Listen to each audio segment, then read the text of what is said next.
Ever wonder what would happen if the person you loved most only loved your money? For millionaire Alex Sterling, that fear became an obsession. It started as whispers, then doubts, and finally, a plan so drastic it would change everything. He faked a devastating car accident, a scheme designed to test the loyalty of his fiancée, Celeste, and his twin brothers, who stood to inherit his fortune. Confined to a wheelchair, he announced he'd lost everything, the business, the money, all of it. And he watched. He saw the flicker in Celeste's eyes turn from sympathy to cold calculation. He heard his brother's promises of support fade into hushed conversations about asset liquidation. In his greatest moment of need, the family he built was ready to walk away. But there was one person he never planned to test. Maria, the quiet maid who had worked in his home for years. To Alex, she was part of the background, invisible in his world of high finance and glamour. While the others pulled away, Maria stayed. She didn't just do her job. She went beyond it. She'd bring him his favorite tea, not the expensive brand, but the simple herbal one she noticed soothed him. She'd adjust his blanket without being asked. Her kindness is silent, steady constant in the staged ruin of his life. Her simple, human decency was the one real thing in his web of lies, and it confused him more than any betrayal. Then the unthinkable happened. One evening, Alex overheard a tense conversation at his own front door. Maria was speaking in a hushed, urgent tone to a man in a delivery uniform. Alex caught only fragments. The hospital bills, just a little more time, and the heart-stopping phrase, "Sell my mother's house." Stunned, he realized Maria was quietly selling everything she had to help him, a man she believed was a ruined employer, not a secret millionaire. Her sacrifice was real, and it shattered the cold logic of his experiment. Now, Alex is trapped in his own deception. The woman he planned to marry has shown her true colors. The brothers he trusted are circling like vultures. And the one person whose loyalty is proven beyond doubt is paying a terrible price for a lie. He is moments away from revealing the truth, but the damage is already done. The guilt is crushing him. How could he possibly explain this charade to Maria, whose genuine heart is breaking for him? The fallout is coming, and when the truth explodes, nothing will be the same for anyone. Who will be left standing when the final mask comes off? The guilt was a physical weight on Alex's chest, heavier than any blanket Maria could tuck around him. He watched her the next morning, moving through the sun-drenched kitchen with a quiet efficiency. Her eyes, he noticed now, had faint shadows beneath them. How many sleepless nights had she spent worrying over him? He, who still had millions secretly wired in offshore accounts, while she was selling her family's history to cover fictitious medical debts. Every kind gesture, the extra spoon of honey in his tea, the way she'd straightened the framed photo of his parents, became a fresh twist of a knife. His test had been for the greedy, but he had inadvertently found the selfless, and in doing so, had become the villain of his own story. His fiancée, Celeste, provided a bitter contrast. Her visits were short, perfumed affairs. She'd perch on the edge of the sofa, her gaze already drifting to her phone, talking of downsizing and practical realities. "We all have to think of our futures, Alex," she'd say, her voice smooth as glass. His twin brothers, Mark and Evan, were no better. They stopped talking about rehab and started talking about valuation and liquidity events, using corporate jargon that couldn't hide their hunger. They discussed the penthouse, the art collection, the sports cars, all assets they believed were now sinking ships they needed to abandon. The house, once filled with the illusion of family, was now a cold stage where everyone played their part, except Maria. She was the only one who wasn't acting. The mystery of the man at the door deepened. Alex asked Maria about him the next day, his voice carefully neutral. She just wiped her hands on her apron, a faint blush on her cheeks. "That was just my cousin, sir. He helps me with some errands." The lie was so plain, so poorly constructed to protect his feelings, that it left him breathless. He had his private investigator dig deeper, and the report that landed on his hidden phone was a portrait of a life he'd never bothered to see. Maria's mother was in a care facility. The small house in the suburbs, the one she was trying to sell, was her only inheritance. Every cent she earned here went towards that care. And now, She was redirecting those precious cents towards him. A new, chilling fear began to creep into Alex's heart. This was no longer just about testing loyalty. It was about a good person being bled dry for a lie. What if she succeeded in selling the house? What would happen to her mother? The walls of his luxurious prison felt tighter. He had to stop this, but revealing the truth now would be a catastrophe. Celeste and his brothers, sensing the last of the wealth slipping away, were becoming more desperate, more calculating. They watched Maria's dedication with a kind of suspicious curiosity. If he suddenly announced he was still rich, their betrayal would vanish behind a mask of joyous relief, and they would win. Maria would be left humiliated and heartbroken, knowing her deepest sacrifice was for a staged tragedy. He was caught in a trap of his own making, forced to watch the one truly good person in his life walk toward the financial cliff, all to save him from a fall that never happened. The next move was his, and every possible path seemed to lead to someone's ruin.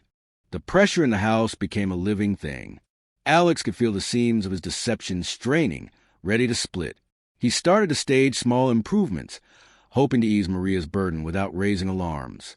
A small investment came through, he told her one evening, his voice thick with the lie. Enough to cover the next few bills. Please, don't sell anything else. The relief in her eyes was so profound it shamed him. But his sudden claim of a trickle of money had the opposite effect on Celeste and the twins. It was like throwing a single fish into a pond of starving piranhas. Their suspicion sharpened, focusing not on Alex, but on Maria. Why was she so devoted? What was she getting out of this? Celeste, with a smile that didn't reach her eyes, began suggesting that Maria's kindness was performance. People from her background, they see a vulnerable man, and they see an opportunity, she murmured to Alex, pretending to be concerned. She's making herself indispensable. Have you checked if anything is missing? Meanwhile, Alex's brothers took a different angle. Evan started helping around the house, asking Maria casual, pointed questions about her family, her finances, her plans. They were no longer just waiting for Alex to fail. They were looking for a scapegoat, a reason why the last of the money shouldn't go to his care. But to them, Maria felt the shift. The atmosphere turned cold when the others were present. She noticed Evan glancing at the silverware, Mark checking the thermostat, as if she were wasting resources. Her dedication was now being framed as a scheme. She didn't complain, but Alex saw her confidence wilt. One afternoon, he heard her on the phone in the hall, her voice a desperate whisper. Please, just one more week for the offer. I know it's below asking, but I need to settle this. She was about to sell her mother's home at a loss. For him, this was a crisis. His original plan, to reveal his wealth and expose the greedy, was now hopelessly tangled. If he revealed the truth now, Celeste and his brothers would simply claim they were protecting him from a manipulative maid. They'd use their own sudden suspicion of Maria as proof of their loyalty. Maria, humiliated and financially devastated, would likely just disappear, believing she'd been a fool. The true test had backfired spectacularly. The wealthy were circling, ready to profit from the ruin of the innocent. Alex was paralyzed. Every path forward hurt someone, but leaving things as they were destroying Maria piece by piece. He had to make a move, but it had to be perfect. He began to form a new, desperate plan. He would use their greed against them. He let slip a new, bigger secret. A hidden physical asset, maybe a rare painting stored away, something that couldn't be accessed until he was better. He would dangle this final prize and watch them turn on each other. He needed to redirect their venom away from Maria and into their own hearts. It was a dangerous gamble. If they saw through it, everything would collapse. But it had to create a distraction, a fire he could control, to draw their attention away from the woman quietly sacrificing her world in the shadows. The real accident was no longer the one he faked. It was emotional wreckage piling up all around him, and he was the only one who could see it. Alex's new plan was a tightrope walk over a canyon. He let the secret slip to Evan first, in a voice heavy with fake pain and medication. My grandfather's Rothko study, he mumbled, staring blankly at the wall. Not in the vault. It's at the old waterfront storage unit. Keys in my safe deposit box, but the bank needs 2 signatures since I'm incapacitated. He made it sound like a forgotten treasure, a final, tangible piece of wealth untouched by a supposed downfall. As he predicted, the information spread to the house like a virus. The change was immediate and chilling. The thinly veiled suspicion towards Maria evaporated, replaced by a new, feverish energy. Celeste became sweetly attentive again, bringing Alex's papers, her fingers lingering as she adjusted his pillows. "We just need to get you stronger, my love," she'd say, her gaze distant, already calculating the painting's worth. The twins, however, turned on each other. The united front they had against Alex fractured into whispered arguments in the hallway.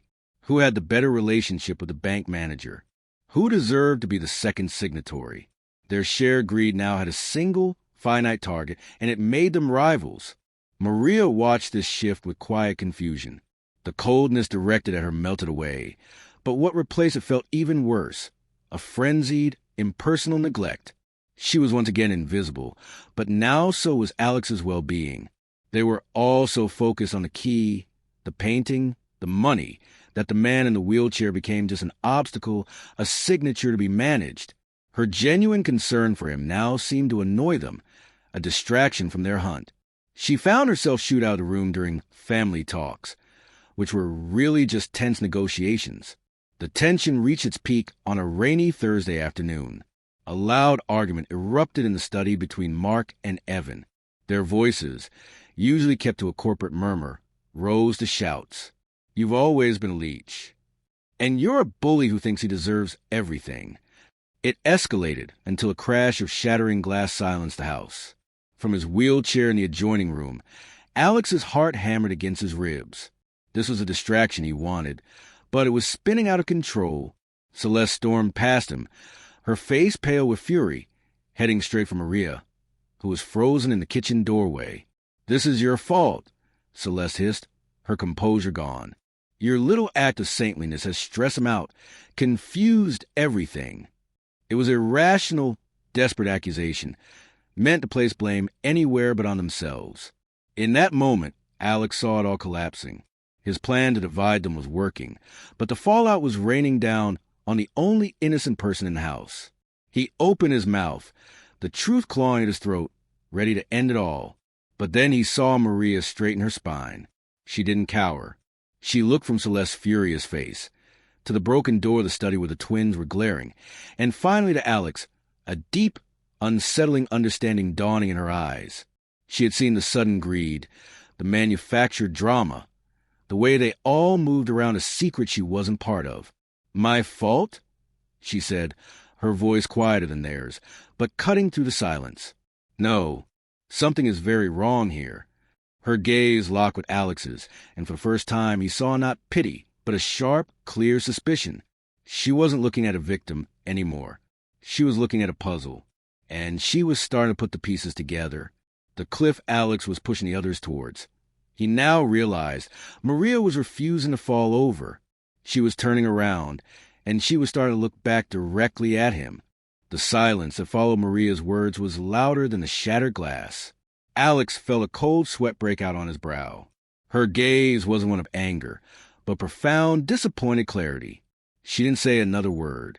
She simply untied her apron, laid it neatly over the back of a kitchen chair, and walked out the front door into the rain. Her exit was so quiet, so final, that it sucked all the oxygen from the room. The shock of it even stopped the twins' argument cold. Celeste recovered first, her mass of concern slamming back into place. "See? Guilty conscience," she declared, but her voice lacked its usual conviction. The twins, however, were already moving on, their minds laser-focused on the bank, the signatures, the painting. Maria's departure was just a minor logistical problem. "We'll need a higher attempt," Mark muttered, already scrolling on his phone. Alex sat frozen, the victory of turning them against each other now tasting like ash. He had protected her from their direct blame, only to push her directly into the path of the truth, and she had walked away. That evening, the house felt like a tomb. Alex, truly helpless in his chair, listened to them plot.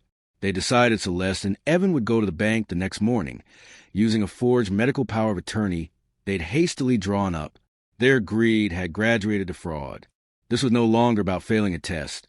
They were committing crimes, digging their own graves, and all for a painting that didn't exist. Alex's original revenge was happening, but it gave him no satisfaction. All he could see was Maria's understanding eyes and the empty kitchen chair. The twist came at midnight. His phone, hidden under his mattress, buzzed with notification from his private investigator. It was a single line. Subject Maria Fernandez booked a one-way bus ticket for 6 a.m. tomorrow. Destination, her mother's care facility in another state. Attached was a copy of a finalized sale agreement. She had sold the house for far less than it was worth. The money, the report noted, had been wired to a medical billing company that morning, a company Alex's hospital had used as part of his fake accident scheme. She hadn't just figured out part of the lie.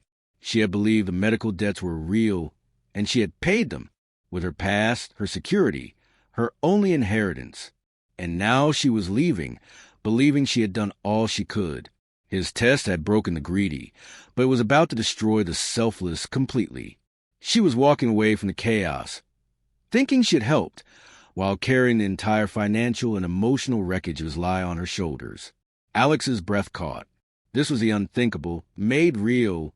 The climax was no longer about exposing Celeste and the twins. That was a given.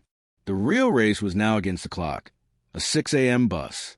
Could he stop the woman who had given everything before she disappeared forever, believing a terrible truth about him that was even worse than the reality? And could he do it from a wheelchair, surrounded by vipers who thought they were finally getting their payday? He had to move. Now, the final mask wasn't just coming off. It was about to be sealed in place by goodbye he could never undo. The clock on the wall read 4 a.m. The house was silent, the others asleep, dreaming of their painting. Alex pushed himself upright, his heart pounding a frantic rhythm against his ribs. The wheelchair was part of the lie, but the weakness in his legs was now from pure fear. He couldn't let her get on that bus. He dressed in the dark, his movements clumsy with haste, and left a note on the kitchen table. Just 3 words. Check the storage. He drove through the empty, rain-slicked streets, the luxury car feeling like a coffin. He reached the bleak, fluorescent-lit bus station just as the dawn was bleeding gray light into the sky. And there she was, Maria, sitting on a hard plastic bench, a single small suitcase at her feet. She looked up, and her eyes widened, not with surprise at seeing him, but with a deep, weary sadness. She didn't ask how he could walk. She just nodded, as if she'd expected this final twist. "You sold your house," he said, his voice raw. It wasn't a question. "The bills needed to be paid," she replied softly. "You needed help." "Maria, there are no bills," he choked out, the truth tumbling forth in a desperate flood. He told her everything. The accident, the test, the twisted plan to expose the greed of his fiancée and brothers. He told her about the fake painting, the bank scheme they were walking into at that very moment. "I am so sorry. I never meant for you to get hurt. I never saw you until it was too late." She listened quietly, her hands folded in her lap. When he finished, the air between them felt thin and brittle. Then she spoke, and her words with a final, unexpected twist. "I knew," she said, her voice steady. "Not everything, not at first, but I knew the man who came to the door that day wasn't my cousin. He was a private investigator. I hired him, Mr. Sterling, weeks ago, after I saw the pharmacy label on your pain medication was from a company that makes vitamins." Alex felt the world tilt. She had been watching him, too. "I wanted to know who I was working for, who was in such pain," she continued. He found the staged accident report, the closed accounts that were never really closed. "I knew it was a test. I just didn't know who it was for." She looked at him, her gaze unwavering. "So I decided to test you back. I sold the house, but the money didn't go to your hospital. It went into a trust for my mother's care. The sale was real, but the reason was mine. I wanted to see how far you would let me fall for your lie." The revelation hit him harder than any betrayal from Celeste. He had been the subject of her quiet, powerful experiment in human decency, and he had failed catastrophically. He had watched her sacrifice and had said nothing, trapped in his own web. "Why?" was all he could whisper. "Because everyone deserves a chance to do the right thing," she said.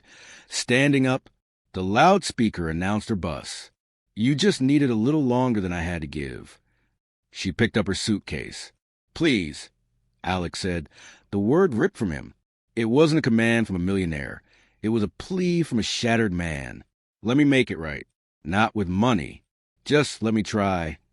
Maria paused, her hand on the suitcase handle. She looked at him, at the genuine anguish on his face, the first completely real thing he'd shown in months. In the distance, a bus engine rumbled to life. The climax of his elaborate drama wasn't a confrontation with the greedy, but this silent, lonely moment of judgment under the harsh station lights.